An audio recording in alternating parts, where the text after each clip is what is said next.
So very quickly, I just wanted to show you this beautiful book.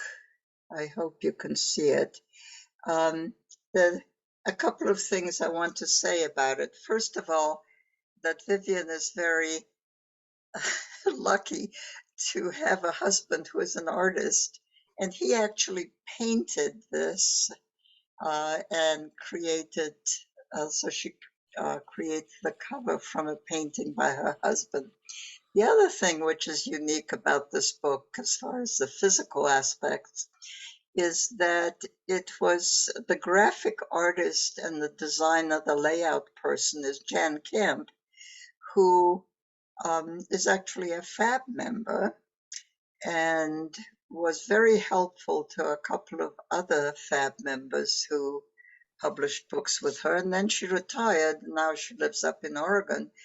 But she loved Vivian's book so much that she decided, even though she was retired, she was going to publish that book. So it's a great pleasure to introduce Vivian, and I'll ask her just to give us a little background about herself, her education, her career, whatever she wants to say to introduce herself to the ones of you who don't know her. So, to you, Vivian. Okay, thank you, Anna. That was a nice introduction. Yes, my parents met at UC Berkeley when they were in grad school. My father was an exchange student from Chile, and they soon got married and then went off to live in Chile, where I was born, and my two siblings were born there. My mother, who was a teacher, she homeschooled my sister and me for the first few years of school. So I entered school in Santiago. I first went to a school in Viña del Mar, and that was in the third grade. These were English schools, and then when we moved to Santiago, I went to another school that actually was started by Americans there, but the English teachers were mostly English. And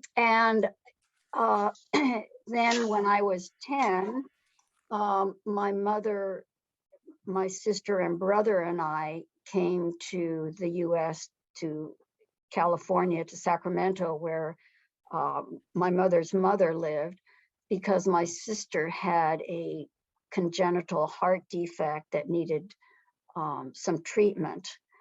And so we settled there in Sacramento, and I attended school at the public schools there, and then went off to college to Sacramento State College, it was called at that time. And then I moved over to Davis and earned a BA in psychology. And in those days, we used to work our way through school. And so I got this job at the library there in Davis, which I absolutely loved. It was just the right fit. I have this sort of very appreciation for order that it spoke to me. And also I liked the librarians. They were eccentric in a very wonderful way. And so after I graduated, I did some other things, and then I went back to thinking about library school, and I entered library school at UC when I was 28. And after that, I started working in libraries, where I spent all my working life working in libraries in the Bay Area and the greater Bay Area. I did some special projects there, a lot of them dealing with services to the Spanish speaking. And then I went into cataloging, which I was also very much up my alley, and then gradually up to automation and management, etc. And then I retired in 2010 from the San Francisco Public Library. Anna, you had also asked me about volunteer work. I've done some teaching English as a second language. I had this wonderful little job, a volunteer job, working with Korean immigrants. I've helped people with translations and citizenship applications. After I retired, I worked for a little over a year with the Jewish Family and Community Services of East Bay, helping DACA applicants with their applications. And then I also worked at the Hearst Museum of Anthropology when they were packing up their collection for renovation. So in a nutshell, that's me. A very full life. So why don't you give us a brief summary of what your book is about, and maybe you'd like to read an excerpt. Sure. My book starts out in Chile, where I spend a very idyllic childhood with my huge family. I still have a large extended family, and with lots of cousins and aunts and uncles, and spent these wonderful summers at my grandparents' farm, Fundo, which was like an agricultural farm, and a number of and a sort of an estate. And then when I was 10, as I mentioned, my mother and siblings and I came to the US for my sister's illness, and we left behind my father and my beloved abuelita, my grandmother, and all my cousins. And so it tells the story is about this separation and finding myself in a new culture, and looking for my identity and my sense of belonging, and sort of dealing with that disruption. But it's also a story of love story of family, and a love story of my mother and father, which I explore in the book what it must have been like for her, finding herself between two cultures and in a completely different culture from what she was used to, and the difficulties that my mother had bridging those two cultures, such as I did. And it's also a story of looking for answers to questions that I never asked and I always wondered about. And so finally, it's a way I reach an understanding and I answer some of those questions, and find my way here in the US, finding satisfaction being here, and actually being from two cultures. It turns out to be quite an asset, actually. So would you like to read something from the book? Okay, I will start out about my mother. Excuse me. My mother's eyes were green, sparkling and full of life, never clouding or fading. Her eyes remained sharp and piercing throughout her 76 years. Celia, my mother, had a wide, prominent mouth, which she lipsticked flawlessly with one of the many Revlon colors she owned. She kept her favorite lipsticks on top of her dresser and the others at easy reach in the top drawer. I saw no logic in the arrangement of my mother's Revlons, unlike my crayons, which I kept in their original Crayola order. And her hunt for a particular tube of lipstick made more of a mess. In there somewhere was a color for every day, for every outfit. After some fumbling, my mother would pick up the matching tube, open the cap, and release the Revlon aroma of the crayon-like stick.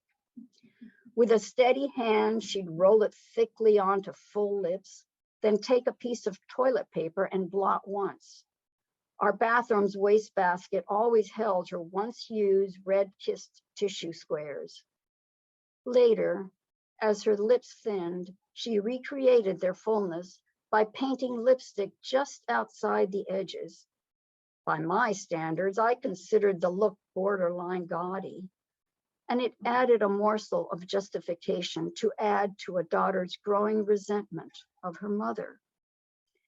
My beautiful mother wore light makeup, powder, blush, no eyeliner, and no eyeshadow until she reached middle age, when she drew on her once perfectly arched eyebrows where they used to be, but with full and thick angular arches. She dabbed her eyelids with shadow, her eyelashes with mascara, and ran eyeliner around the perimeter of her penetrating eyes. Her waning eyesight prevented her from noticing the lack of precision in her application of makeup. I could see every imperfection. My mother's nail polish, Revlon reds of all hues, matched her array of lipsticks. Her fingernails were oval-shaped, strong and smooth. I could never live up to those fingernails. Mine were shameful. I could not pull back my cuticles far enough to show half moons. My fingernails broke and tore. They were so thin. Wistfully looking at her hands, I knew that it should be possible for me to have beautiful nails. It ran in the family. My older sister, Vicky, and younger brother, Jimmy, both had strong, shapely fingernails and no hangnails. But those genes skipped me, the middle child. After a while, I threw away my manicure kit and just let my nails go. Let them do as they will. And I stayed away from nail polish, which might attract attention to them. Our mother had light, fine blonde hair cut above her shoulders in permed, soft curls. Although I never saw it in its natural state, her hair was straight as a board, as Vicky often described her own hair, inherited from our mother. And never did I see that blonde hair turn gray as she aged. Her hair, a clairol tinted blonde, thinning with age, remained soft and fine. I resolved to never dye my hair, no matter how gray or white it became. Was that petty defiance? Celia had skin so thin it looked transparent. I inherited that skin. One of the few memories I have of us that comes easily to me is of my mother and me standing in front of the bathroom mirror. She is behind me to the side, and I am fully facing my mirrored image. I complain about the noticeable blue veins branching across my chest. How unseemly they are. I look freakish. That's a sign of beauty, the warm, soft voice behind me says. How well she knows to comfort a 17-year-old girl, one who needs reassurance and affirmation about her looks. My school peers give me little fuel for self-confidence. I want to be attractive to them, accepted by them, like them. These visible veins, I feel, are a sign of thin skin, not of beauty. But I want to believe my mother, and so remain silent. I take in her words without protest. Right. To read another little piece, or do you want to ask questions? Why don't we go through a couple more questions and then Okay. see how you feel. So what led you to actually write the book? Well, it started out when I retired, and I was looking for some purpose, and I knew I loved to write. I did a lot of professional writing, So I took a class at the Albany Adult School called writing personal essays. And so I started there, and my teacher, taught us how to really dig in and write meaningful, intimate work. It was a little difficult for me. I'd always been a rather closed person, and didn't like to share very much, and so there were a lot of hurdles for me. And whenever I would write something and bring it to class to read, she would always say, dig deeper. And so I started doing that. And after a few years, I also joined some other writing classes and writing groups, one which I'm in now and I have been for the past 8 or 9 years, is the Addison Street Writers Group, which is Anna is in that group, and Ruth and Kate, there you are all of, we've all built this trust. And so it's been a little easier for me to write.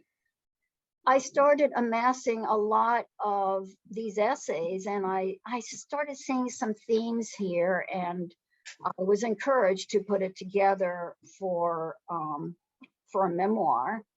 And so then that was a process of pulling together different pieces that I had written, writing more, finding gaps in the story, and actually trying to tell a story and figuring out how to structure the thing. So there were many years of that process, and then just finally getting it out there, and having people read it and give me feedback, and that was very, very helpful. As I said at a little book launch party that I had, it really takes a village to write a book.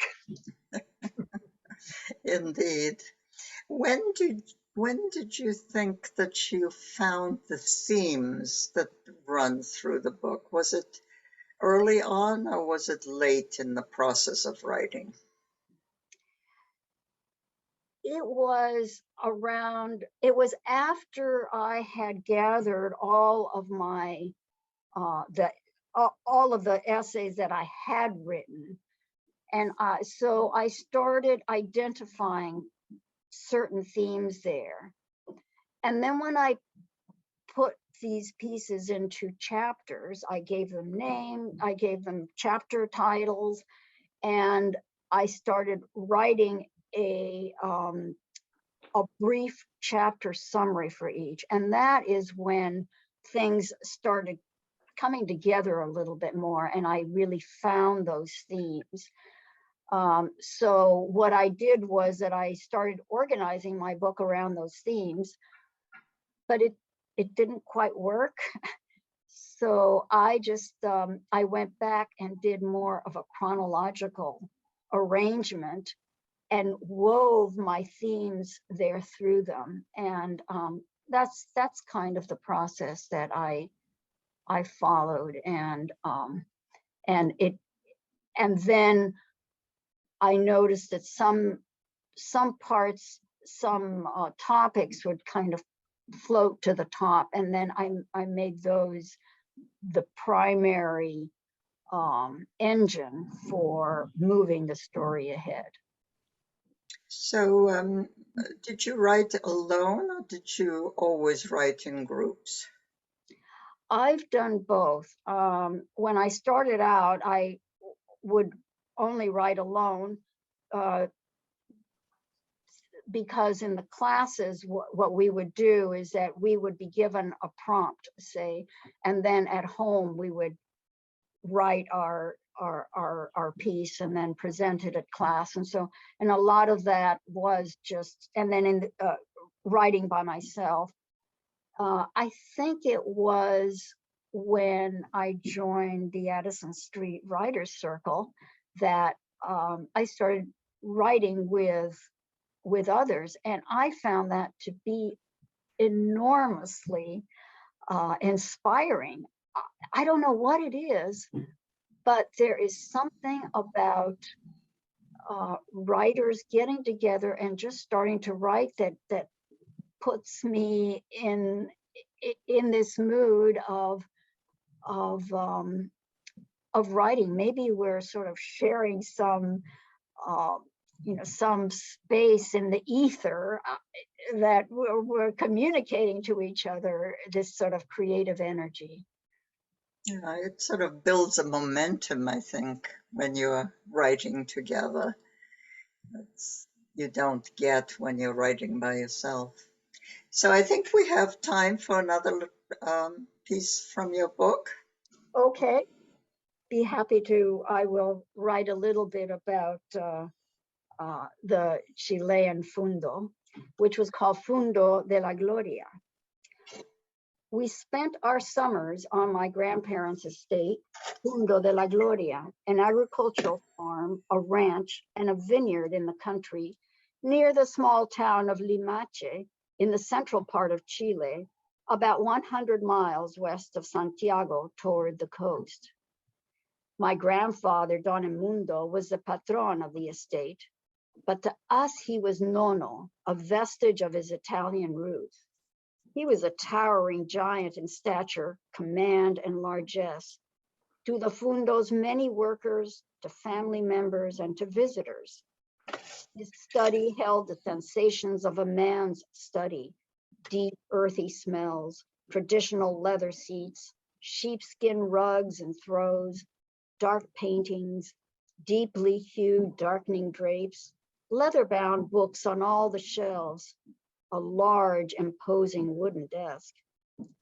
I picture him entering his room and opening the heavy wooden door in one authoritative, confident movement. A heavy wool poncho covers his torso.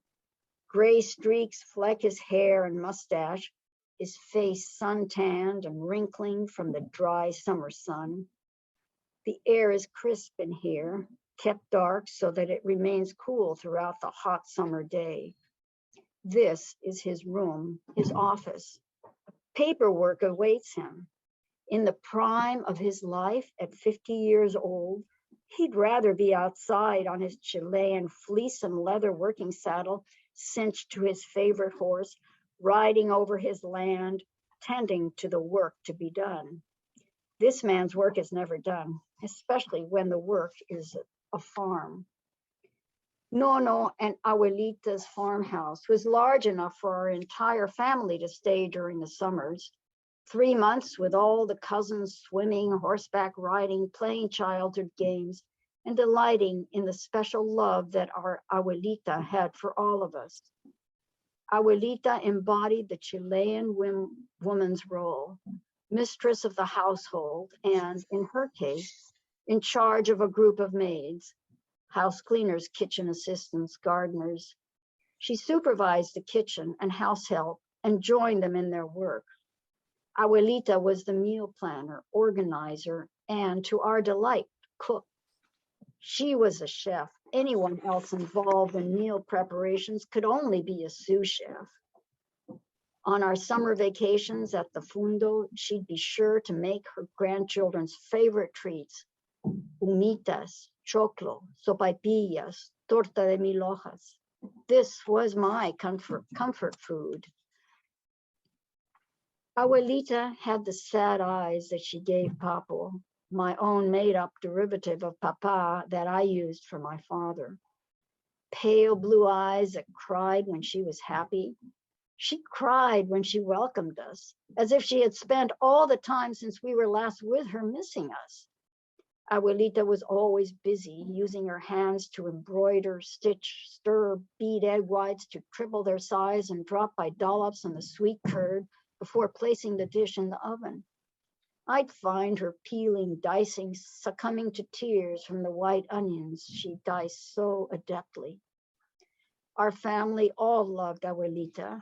She never showed an angry or strained face or used a shrill, angry voice. She offered only a calm and soothing demeanor. If she had another side, I never saw or heard of it. She may be simple, my father told me, but she is loving and kind and generous. I had never thought of assigning an intellectual label to her. It had never occurred to me. It was irrelevant. You must have been really surprised by American food coming from a Chilean feast like that. Yes, and in one part of my book, I talk about watching people eat peanut butter and that would stick at the top of their palate. And Did you miss the Chilean food? yes, but then my mother was a good cook, and so her cuisine was delicious. So it wasn't hard. So this is a reconciliation story also. Do you want to talk a little bit about that? Yes, part of the story here is that I was trying to explore my mother-daughter relationship, which was fraught in many ways, and I wanted to look at it from my mother's point of view, to look at her situation and my mother's point of view.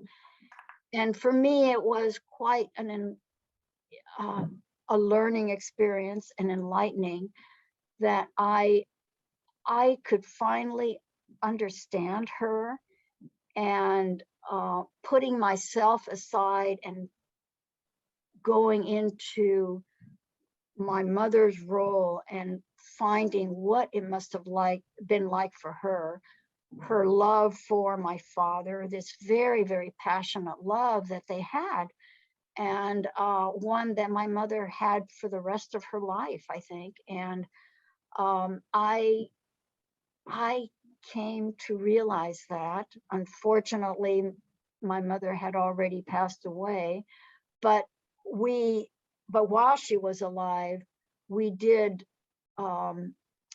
find some reconciliation and ways that we could connect by writing letters, by just being with each other at the end of her life. And I feel like I owe so much to her. I'm And you sorry, men- I'm getting teary-eyed. and you mentioned that you have a very large Chilean family. Um, I know it's difficult when you're so far away from people. Are you able to keep up with them? Yes, well, I've gone back to Chile several times. Um, and then one of the things that pulls me there is that my father left his piece of land to my siblings and me. And it is in Tierra del Fuego, which is the island below the Straits of Magellan, um, a very uh, a very harsh climate, but a very beautiful land. My father was a botanist, and so he had a great appreciation for that area. And so I have family down in the southern part of Chile. And then of course in Santiago. And when I go back there, it's just I pop right back into my family, and this very deep connection that's there with us. Do they find you changed? Oh yes, I don't speak Spanish like I used to. And yeah, I mean, we grew up in different worlds, and so there is that difference there, and I recognize it, but I think that they recognize it too. And as what they've told me, it says it doesn't matter, we're family, we're all one, and that's really reassuring to me. So I think we're running out of time. Where is your book available for purchase? Well, it's available through some online services, Amazon, Barnes and Noble. You can ask for it at a bookstore who will order it. It's also available at Powell's Books and Capital Books in Sacramento. So I'm slowly getting it out there to different bookstores. Right, right. So one day, I suppose bookstores will start having readings again. Hope so. I hope so. Well, I want to thank you so much for participating, Vivian. It was really interesting, and thank you all for coming. And good luck with living between two worlds. Bye-bye. Bye. Bye.